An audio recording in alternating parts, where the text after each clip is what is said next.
Review, ফেললি তো সুটকেসটা? গর্ধব কোথাকার! কেন যে মা তোকে পাঠিয়েছে? হেল্প করবি কি? মিছি মিছি আমার কাজ বাড়াচ্ছিস। উফ, ওটা খুব ভারী রেডি। তা বলে ওরকম ফেলে দিবি? এমনি ট্রাফিকের জন্য 1 ঘন্টা লেট হয়ে গেছি। দেখ না, স্টেশনে ঢুকবো কি ঢুকবো না, ট্রেন ছেড়ে দিয়েছে। ছুটতে হবে তখন। চল রেডি, হর্ন দিচ্ছে। ছোট ছোট, আমার ভারী দুটো সুটকেস দে। ওলার টাকাটা মিটিয়ে ঋতভাস আর তিতিক্ষা দৌড়ে প্ল্যাটফর্ম পারাপার করতে থাকে। 4 নম্বর প্ল্যাটফর্মে দাঁড়িয়ে থাকা কাঞ্চনজঙ্ঘা এক্সপ্রেস আরেকটি হর্ন দেওয়ার পরেই পাড়ি দেবে শিয়ালদার দিকে। সিঁড়ি থেকে নেমেই SL 712 কম্পার্টমেন্টে ওরা উঠে পড়ে আর ট্রেন সঙ্গে সঙ্গে চলতে শুরু করে। হ্যাঁ, ওরা সঠিক কম্পার্টমেন্টেই উঠেছে। ছুটতে ছুটতে ঋতভাস ফোনে নিজের টিকিট দেখে নিয়েছিল কিনা। তিতিক্ষা সাংঘাতিক রকমের হাঁপাতে থাকে। দুটো বিশাল বিশাল সুটকেস যে কিভাবে দরজা দিয়ে ওঠালো সে নিয়ে এখনও বিস্মিত। দেখলেন সিস্টার, এতদিন যে আমাকে হেয় করতেন স্কুলের দৌড় প্রতিযোগিতার মেডেলটা নিয়ে, আজ এত দিনে আপনাকে দেখাতে পারলাম। হয়েছে, চল রে, এবার সিটটা খুঁজি। তিতিক্ষা কালিম্পংয়ে থাকে, সফটওয়্যার ডেভেলপমেন্ট কোম্পানিতে চাকরি সূত্রে। এখন ছুটি পড়েছে, তাই কলকাতায় নিজের বাড়ি ফিরে যাচ্ছে। আর ওর মায়ের জোর জবরদস্তিতে ওকে পাহারা দিয়ে নিয়ে যেতে এসেছে ওর ভাই ঋতভাস। এত বড় হয়ে গেছে ও, তবুও যতবার বাড়ি ফেরে ততবার ঋতভাসকে আসতেই হবে। জানালার দিকের আপার এবং লয়ার বার্থে দুজনের সিট পড়েছে। লাগেজগুলোকে সিটের তলায় ঢুকিয়ে দুজনে একে অপরের মুখোমুখি বসে। উত্তরবঙ্গে এখন ভারী ঝড় বৃষ্টি চলছে। এখন ট্রেন চলতে চলতে বৃষ্টি হলে কি ভালো হবে বলতো? কলেজে পড়িস, তবু এখনো বাচ্চামো যায়নি বল। সেই তোর বৃষ্টি দেখলে নাচানাচি। হ্যাঁ, বেশ করেছি, কিন্তু তুই অতগুলো ব্যাগে কি ভরে নিয়ে যাচ্ছিস রে? ওই আর কি, চা পাতা, চকলেট, শীতের জামা কাপড়, এই সব আর কি। তখনই ট্রেনটা হঠাৎ একটা ঝাঁকুনি দিয়ে ওঠে। দিদি, বাঁচা! এই, ষাঁড়ের মতন চিৎকার করছিস কেন? ট্রেনে উঠলে এরকম একটু আধটু দুলুনি তো হবেই। বাবারে, হৃৎপিণ্ড হাতে চলে এসেছিল একেবারে। আমার তো ট্রেনে উঠতেই এখন কিরকম ভয় ভয় লাগে জানিস। সেই বালেশ্বরে ট্রেন দুর্ঘটনার কথা মনে নেই? করমণ্ডল এক্সপ্রেসটা কিরকম মালগাড়ির ওপর উঠে গিয়েছিল বলতো দেখি। তিতিক্ষা ঋতভাসের কান টেনে ধরে।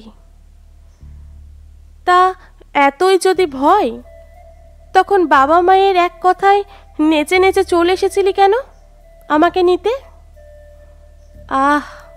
ছাড় তো, কলকাতায় কি মারাত্মক রকমের গরম পড়েছে জানিস?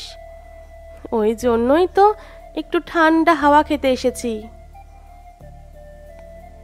ধ্যাৎ, পাগলামি যত সব। আর ওসব ট্রেন দুর্ঘটনা, ওগুলো মাথায় চাপিয়ে রাখলে হবে? সব সময় তো আর ওরকমটা হয় না। সিগন্যালের ডিস্টার্ব হলে তখনই একটা ট্রাকে দুটো রেল চলে আসে ভুলবশত, আর তারপরেই বুম। তবুও ভয় তো লাগে। ভিতর ডিম কোথাকার, বোঝে না সে বোঝে না মুভি দেখার পর বাসে না ওঠার জন্য কতদিন কেঁদেছিলি তুই, মনে আছে? এমন কথাবার্তা শুনে আশেপাশের বার্থের লোকজনও হাসতে থাকে। দিদি চুপ কর, আমার প্রেস্টিজের হালুয়া বানিয়ে দিলি তুই। বাড়ি যাই শুধু, বাবা আর মাকে বলবো, তারপর লেক ফুল কাকে বলে দেখাচ্ছি তোকে। এবারে সিগন্যাল না পাওয়ার দাঁড়িয়ে থাকা ট্রেনটি যেন একটু বেশি ঝাঁকুনি দেয়। কম্পার্টমেন্টে সবাই চিৎকার করে ওঠে।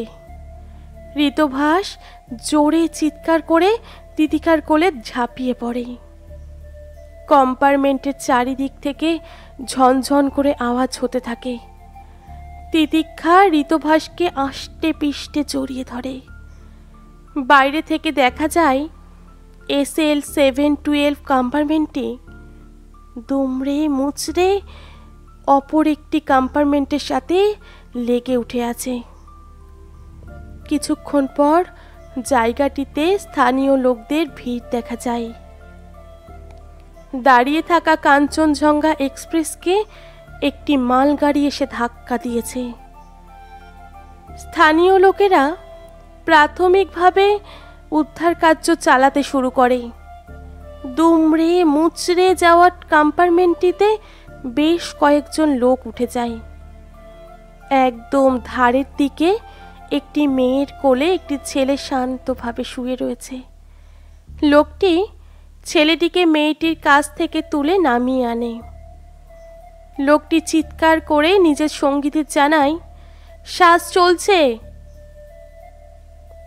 এবারে লোকটি মেয়েটির দিকে তাকায়।